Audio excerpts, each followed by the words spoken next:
Hello everyone, আপনারা সবাই কেমন আছেন? ওয়ান্ডারিং অ্যান্ড ক্যাপচারিংয়ের নতুন একটি সিরিজে আপনাদের সবাইকে স্বাগত জানাই। এই সিরিজে আমি আপনাদের নিয়ে যাব প্রকৃতির এক অন্য দেশে, যেখানে নদী আপন মনে বয়ে চলে, মেঘেরা করে খেলা আর ঝর্ণার কলতান মিশে যায় নদীর সুরে। সেখানের পাহাড়ের নির্জনতা মন ছুঁয়ে যায়, আর মেঘেদের বিছানায় শুয়ে ঘুমিয়ে পড়ার এক অদ্ভুত শান্তি পাওয়া যায়। এ হলো ভারতের মধ্যে এক টুকরো স্কটল্যান্ড। সত্যি বলতে কি, স্কটল্যান্ড না গেলেও আমি কিন্তু ঘুরে এসেছি মেঘালয়। হ্যাঁ, এই সিরিজে আপনাদের নিয়ে যাব বর্ষায় মেঘালয়ের চেনা অচেনা বহু জায়গায়, যা দেখে আপনাদের মন জুড়িয়ে যাবে। এই ভ্রমণের আগে এর ভ্রমণ সূচি তৈরি করতে এবং অসাধারণ জায়গাগুলি খুঁজে পেতে আমাদের বেশ বেগ পেতে হয়েছিল। তাই আমরা মনে করি সেই সমস্ত লুকোনো রত্নগুলি আপনাদের সামনে তুলে ধরাটা খুব জরুরি। এবার চেষ্টা করব আপনাদের এক অচেনা মেঘালয় উপহার দেওয়ার। এই জার্নিতে আমাদের সঙ্গী হয়েছিল আমার বোন পল্লবী। চলুন তাহলে ঘুরে আসি অচেনা মেঘালয়।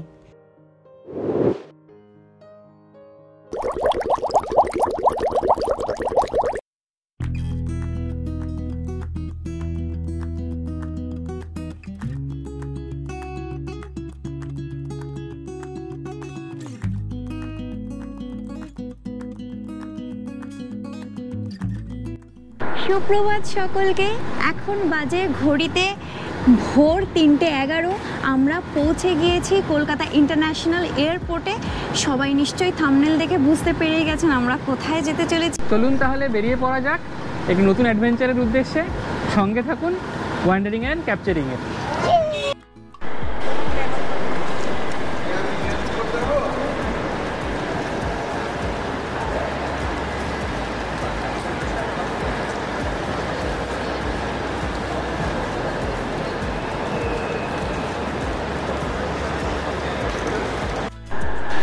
আজ আমরা চলেছি মেঘালয়ের উদ্দেশ্যে। আমাদের 5:45-এর ফ্লাইট।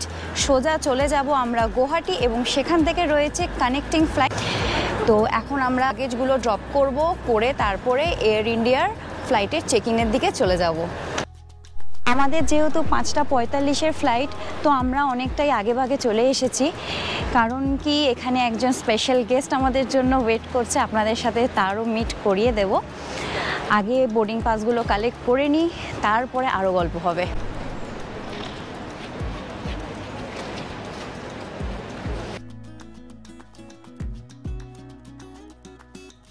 বোর্ডিং পাস কালেক্ট করে নিয়েছি, আমাদের সিকিউরিটি চেকিংও কমপ্লিট হয়ে গেছে। এখন আমরা চলে যাচ্ছি লাউঞ্জের দিকে। কলকাতা বিমানবন্দরে কিন্তু ডোমেস্টিক টার্মিনালের লাউঞ্জ কিন্তু সারা রাতই খোলা থাকে। মানে ইন্টারনেটে যখন আমি চেক করছিলাম, সেখানে কিন্তু দেখাচ্ছিল যে না, বন্ধ থাকে।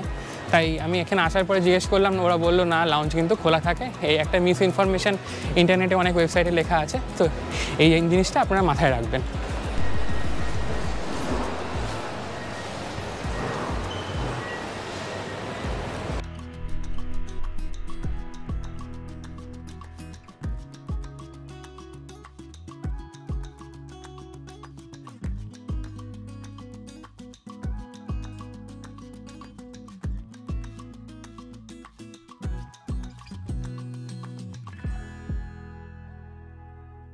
কলকাতা ডোমেস্টিক টার্মিনালে কিন্তু এখন দুটো লাউঞ্জ অপারেট করে, ঠিক আছে?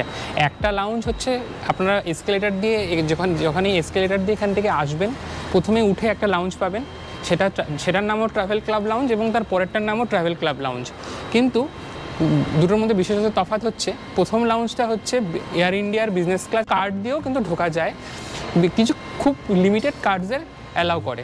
এবং সেকেন্ড লাউঞ্জটাতে কিন্তু সবসময় আপনারা ভিড় পাবেন এবং ওটা 24 ঘন্টা অপারেট করে। এটাতে কিছুক্ষণ ওরা বন্ধ রাখে রাত্রিবেলা, কিন্তু এই লাউঞ্জটা কিন্তু কোয়ালিটি দিক দিয়ে বা ফাঁকা দিক দিয়ে কিন্তু সবসময় একটু বেশি ফাঁকা থাকে।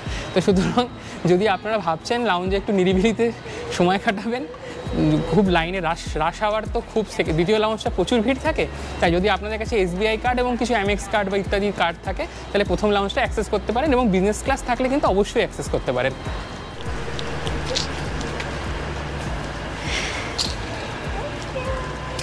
আমার বোন পল্লবী, সবাইকে আজ বলে দে।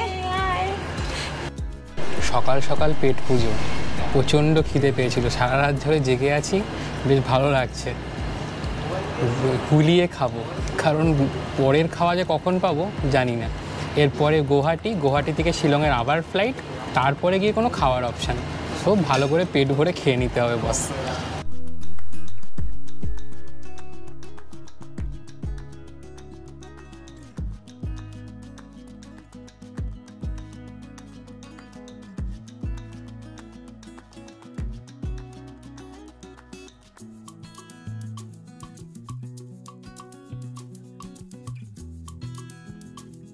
তো আমাদের এখন খাওয়া দাওয়া শেষ হয়ে গেছে, অনেক কিছু খেয়ে নিয়েছি, পেটও ভরে গেছে, কারণ এখন ভোর 4:30 বাজে, সেই রাত্রি 10টার সময় খেয়েছিলাম। তো এখন অনেকটাই কিছু খাওয়া দাওয়া খাইনি। হ্যাঁ, এই যে প্রদীপ্ত নাকি খায়নি, ওর প্লেটটা আমি দেখাবো পরে ক্যামেরায়, ও কত কিছু খেয়েছে। হ্যাঁ, এখানে এসে খেলাম, রাত্রিবেলা তুমি খেলে। ঠিক আছে, তো এখানে এসে খাওয়াটা কি কম? হ্যাঁ, 3 প্লেট খাবার খেয়েছে। যাই হোক, আমি আসতেই বললাম কথাটা, ও বেশি খায়নি। ও খুবই মানে হেলথ কনসিয়াস, খুব জিম টিম করে, আমাদের দুজনকে দেখে একদমই সেটা মনে হয় না। অনেকবার চেষ্টা করেছি কিন্তু সববারই ফেল। তো একটু ফ্রুটস খেয়েছে। যাই হোক, ওকে বেশি আমরা জোর জবরদস্তিও করিনি। তো এখন আমরা বসে আছি, 4:40 মতো বাজে।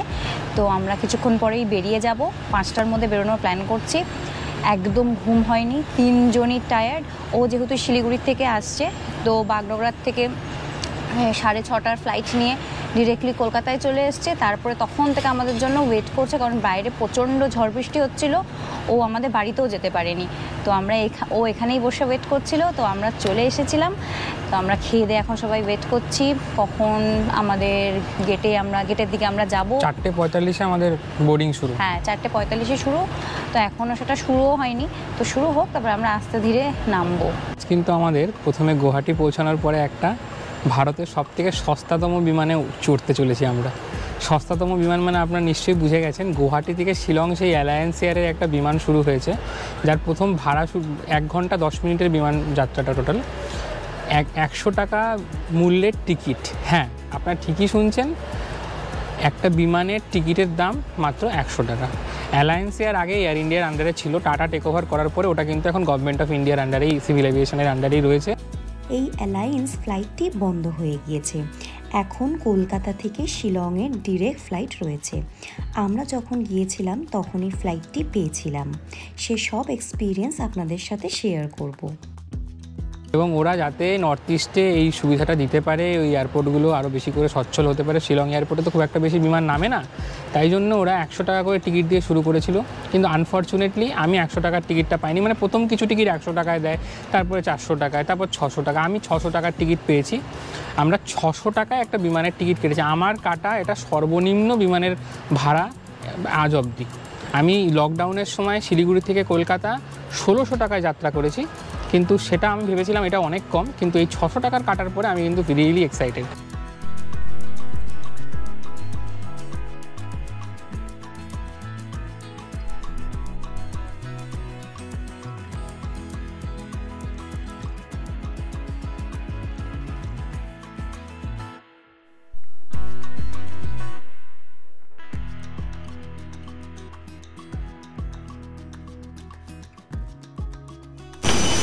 পৌঁছে গেলাম, বেশি দূরে নয়, কাছেই ছিল ফ্লাইট।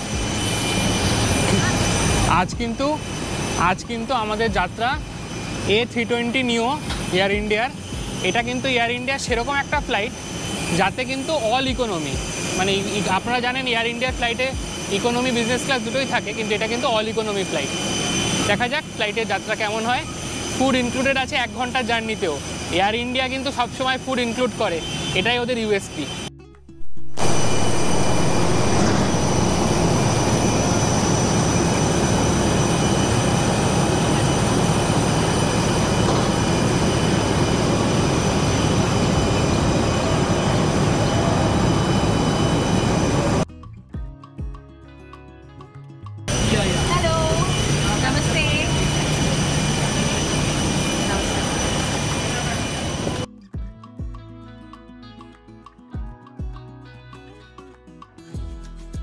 নমস্কার।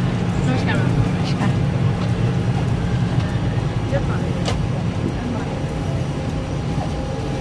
হ্যালো।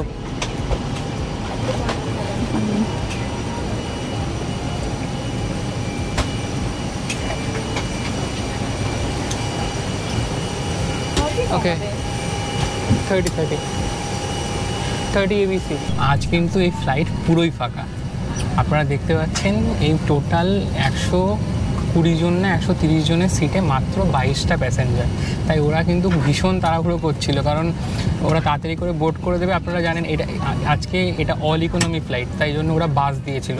এবং বাস দিয়েছিল মানে ওরা নিজের 101 থেকে 109 কলকাতা বিমানবন্দরের 101 থেকে 109 যে গেট নাম্বারগুলো, ওগুলো কিন্তু গ্রাউন্ড ফ্লোর থেকে, এবং গ্রাউন্ড ফ্লোরে কোনো কিন্তু এয়ার ভেন্ট যেটা হয়, মানে ডিরেক্ট যেটা টিউব ভেস্টিবিউলটাকে কানেক্ট করে যেটা ফ্লাইটের গেটে, ওটা কিন্তু থাকে না। ওরা বাসে করে আমাদের ফ্লাইটের দরজা অবধি এনে দেয়। তো যেহেতু একটাই বাসে ওরা সব প্যাসেঞ্জারকে তুলবে, তাই জন্য খুব তাড়াহুড়ো করছিল। এবং আমাকে কল 4:45 বোর্ডিং টাইম ছিল স্টার্টিং। হ্যাঁ, আমাকে 4:50 ফোন করে বলছে যে আপনারা তাড়াতাড়ি চলে আসুন, বোর্ডিং শুরু হয়ে গেছে। মানে ওরা খুব তাড়াহুড়ো করছিল শুধুমাত্র ওই বাসে সব প্যাসেঞ্জারকে তুলবে বলে। যাই হোক, ফ্লাইট পুরোই খালি। এয়ার হোস্টেসরা বলছে যেখানে খুশি বসতে পারেন, আপনাদের পছন্দের সিট, এমার্জেন্সি এক্সিট যেগুলো একটু বেশি টাকা দিয়ে সিট নিতে হয় সেগুলো আপনারা নিতে পারেন, কারণ এক্সট্রা লেগ রুম থাকে। আমরা বললাম না, আমাদের ভালো ভিউওয়ালার সিট আমরা অলরেডি পেয়ে গেছি, আমরা হ্যাপি। এটা কিন্তু এয়ার ইন্ডিয়ার নতুন এয়ারক্রাফট একটা, এটা A320 নিও সিরিজের ফ্লাইট। এখানে কিন্তু এই ট্যাব রাখার একটা ব্যবস্থা রয়েছে। যেহেতু ওদের ইনফ্লাইট ইনফোটেইনমেন্ট নেই, তাই জন্য আপনারা চাইলে এখানে ট্যাব রেখে, এখানে ট্যাবের মাথাটা এখানে আটকে, পিছনের দিকটা এখানে রেখে মানে মুভি উইথ ড্রিঙ্কস, যেটা আজকালকার জেনজির সব থেকে বেশি পপুলার থিং, সেটা কিন্তু আপনারা এই ফ্লাইটে করতে পারবেন। আর একটা জিনিস হচ্ছে চার্জিং পোর্টস। এখানে দেখতেই পাচ্ছেন প্রত্যেকটা সিটের নিচে এখন 2টো করে চার্জিং পোর্ট। আমরা আমাদের পিএলই ফোন চার্জে দিয়ে দিয়েছে এবং ওদের অ্যাটেন্ডেন্টও এসে বললো এই এয়ারক্রাফটটা কিন্তু নতুন।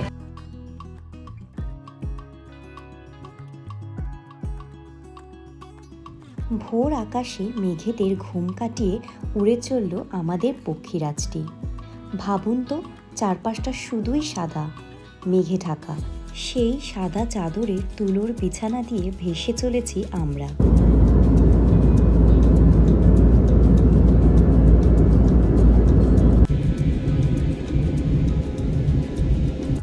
ঘুম ঘুম চোখে কিছুক্ষণের মধ্যেই পৌঁছে গেলাম লোকপ্রিয় গোপীনাথ বরদলৈ ইন্টারন্যাশনাল এয়ারপোর্টে। এয়ারপোর্টটি ছোট হলেও ভীষণ সুন্দরভাবে সাজানো।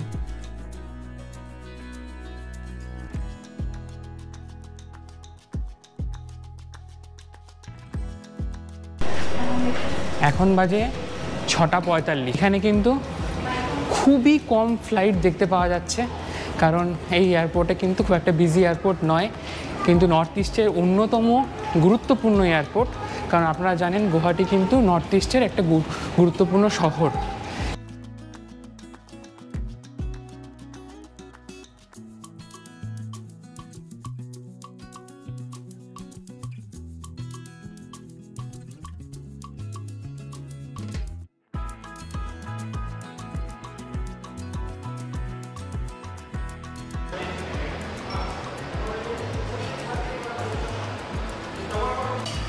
সো আমরা এখন আছি গুয়াহাটি এয়ারপোর্টের দ্য লাউঞ্জে। দ্য লাউঞ্জ কারণ এই লাউঞ্জটার নামই দ্য লাউঞ্জ। এই লাউঞ্জটা কিন্তু আপনাদেরকে যেখানে গেটগুলো আছে, গেটগুলো থেকে আপনাকে বেরিয়ে বাঁদিকে চলে আসতে হবে। এই যে দেখতে পাচ্ছেন আমার পিছনে যে শাড়িগুলো দেখা যাচ্ছে গোলাপি রঙের, এগুলো কিন্তু এয়ারপোর্টের সমস্ত গেটগুলি থেকে আপনাকে সোজা হেঁটে চলে আসতে হবে।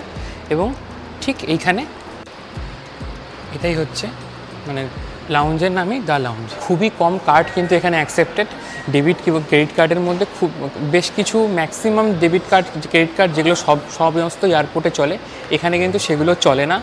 আমি এখানে এন্ট্রি পেলাম ওই আমার এয়ার ইন্ডিয়া সিগনেচার SBI কার্ডের যে কার্ডটি আছে সেটা দিয়ে, এবং ইউকো ব্যাংকের ডেবিট কার্ড দিয়ে আমি এখানে এন্ট্রি পেলাম।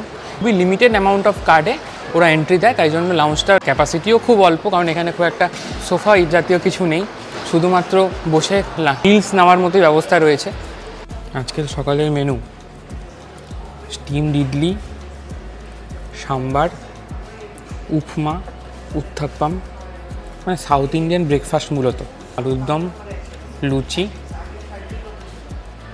হ্যাশ ব্রাউন মানে আলু ভাজা, ওটস এবং নন ভেজে রয়েছে sausage, chicken sausage, white bread, sauce ইত্যাদি ইত্যাদি, চা কফি যেমনটা থাকে আর কি। ছোট লাউঞ্জ।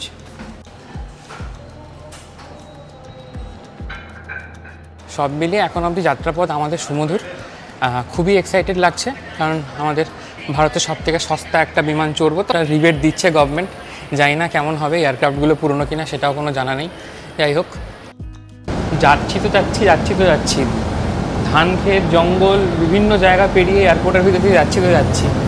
কত দূরে নিয়ে যাবে বুঝতেই পারছি না, মানে কত দূরে আমাদের এয়ারক্রাফটটা দাঁড়িয়ে আছে সেটা কোনো আইডিয়া নেই। এমনি এত বড় এয়ারপোর্টটা, বিশাল বড়, চারিদিকে তো প্রচুর গ্রিনারি, তো অনেক দূর অবধি আমাদেরকে নিয়ে আসছে, কিন্তু এয়ারপোর্টের কিন্তু কোনো দেখা নেই। ফাইনালি পৌঁছে গেলাম। এই হলো ATR 72 আমাদের ফ্লাইট।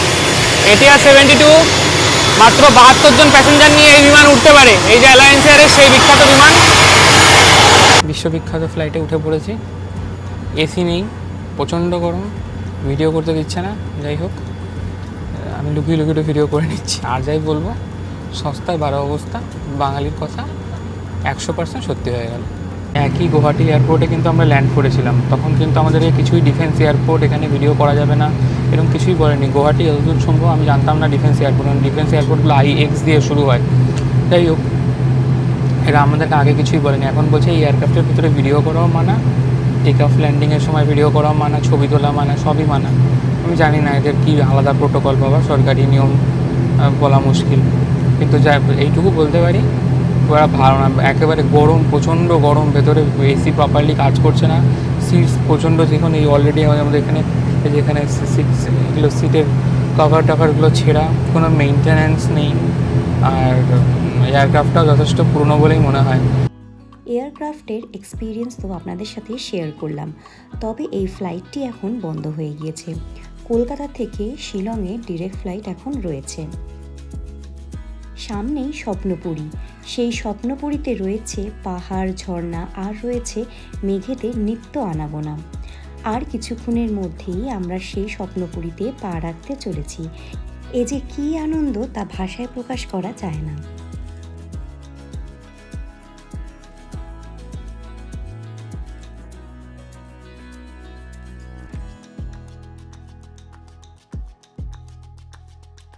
পৌঁছে গেলাম আমরা শিলং এয়ারপোর্ট। এই যে আমরা এখন শিলং এয়ারপোর্টের জাস্ট বাইরে অ্যারাইভেলসে, আমাদের ড্রাইভার দাদা চলে এসছে। এখানে কিন্তু ভীষণ গরম, আমরা যেমন এক্সপেক্ট করে এসেছিলাম মনসুন সিজনে যাচ্ছি বেশ ভালো লাগবে, ঠান্ডা ঠান্ডা একটা হিল স্টেশন, না সেরকম কিছু নয়, প্রচণ্ড গরম। আমরা বুক করেছি সুইফট ডিজায়ার, 3 দিনের জন্য আমাদের টোটাল 9000 কস্টিং পড়ছে। আমার পুরনো ড্রাইভারের চেনা জানা ছিল, সেই থ্রুতেই আমাকে বেশ কিছু ডিসকাউন্ট দিয়েছে, 4000 টাকা করে, 4500 টাকা করে সব ড্রাইভাররা বলছিল, কিন্তু এরা আমাদের 3000 করে করেছে। এই আমাদের গাড়ি, এই গাড়িতেই আমরা আগামী 3 দিন পুরো চেরাপুঞ্জি এবং শিলংয়ের আশপাশটা ঘুরে দেখব। দেখতে দেখতে আমরা কলকাতা থেকে শিলংয়ে পৌঁছে গেলাম, শুরু করলাম মেঘালয়ের যাত্রা। আজকের ভিডিওটি এখানেই শেষ করছি। পরবর্তী ভিডিওগুলিতে থাকবে মেঘালয়ের অসাধারণ সমস্ত চমক। ততদিনের জন্য সবাই খুব ভালো থাকবেন, সুস্থ থাকবেন এবং মন খুলে ঘুরবেন। দেখা হচ্ছে পরের ভিডিওতে।